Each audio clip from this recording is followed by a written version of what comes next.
हाँ, आचार्य प्रमोद कृष्णन की चुनाव आयोग में शिकायत कर दी गई है।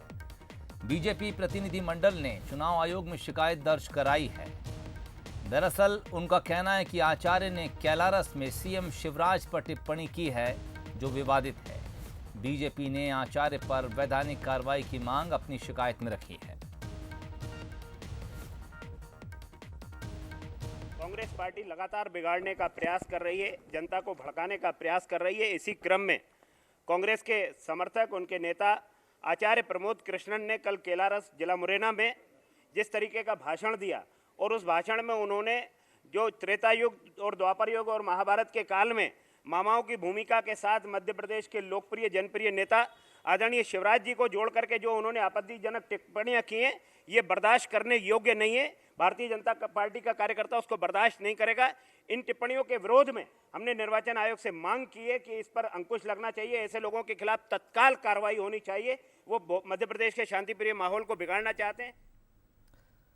तो ये वो बयान हमने आपको सुनाया। बीजेपी प्रतिनिधिमंडल अपनी शिकायत लेकर पहुंचा है। आचार्य प्रमोद कृष्णन की शिकायत की है। कल उन्होंने सीएम शिवराज सिंह चौहान पर एक टिप्पणी की थी। जुगल किशोर शर्मा इस वक्त हमारे साथ फोन लाइन पर जुड़ गए हैं।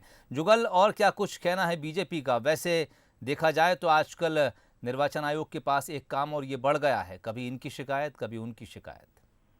देखिए, जिस तरीके से प्रमोद कृष्णन ने टिप्पणी की थी मुख्यमंत्री शिवराज सिंह चौहान के खिलाफ, और वो टिप्पणी बेहद अशोभनीय मानी है बीजेपी ने, और उसकी ही शिकायत करने के लिए चुनाव आयोग गई थी बीजेपी। और बीजेपी ने कहा है कि प्रमोद जो आचार्य हैं उनके खिलाफ कार्रवाई की जानी चाहिए, क्योंकि वो टिप्पणी एक मुख्यमंत्री के लिए बिल्कुल ठीक नहीं है। मुख्यमंत्री क्या, किसी सामान्य व्यक्ति के लिए भी वो टिप्पणी जो की गई थी वो ठीक नहीं थे। उनको अपशब्द के रूप में बीजेपी ने बताया कि वो अपशब्द थे, और अपशब्द के खिलाफ बीजेपी ने चुनाव आयोग में शिकायत की है।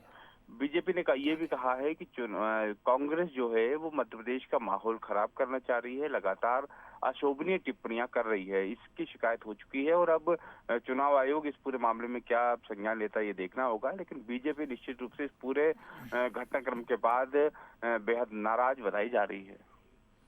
चलिए, बहुत बहुत शुक्रिया। आप नज़र बनाए रखिए। हालांकि ये सियासी बयान है और इस पर शिकायत लगातार तमाम राजनीतिक दल करते हैं, लेकिन चुनाव खत्म होने के बाद ये शिकायतें, ये बयान कहाँ गायब हो जाते हैं, कुछ पता चलता नहीं।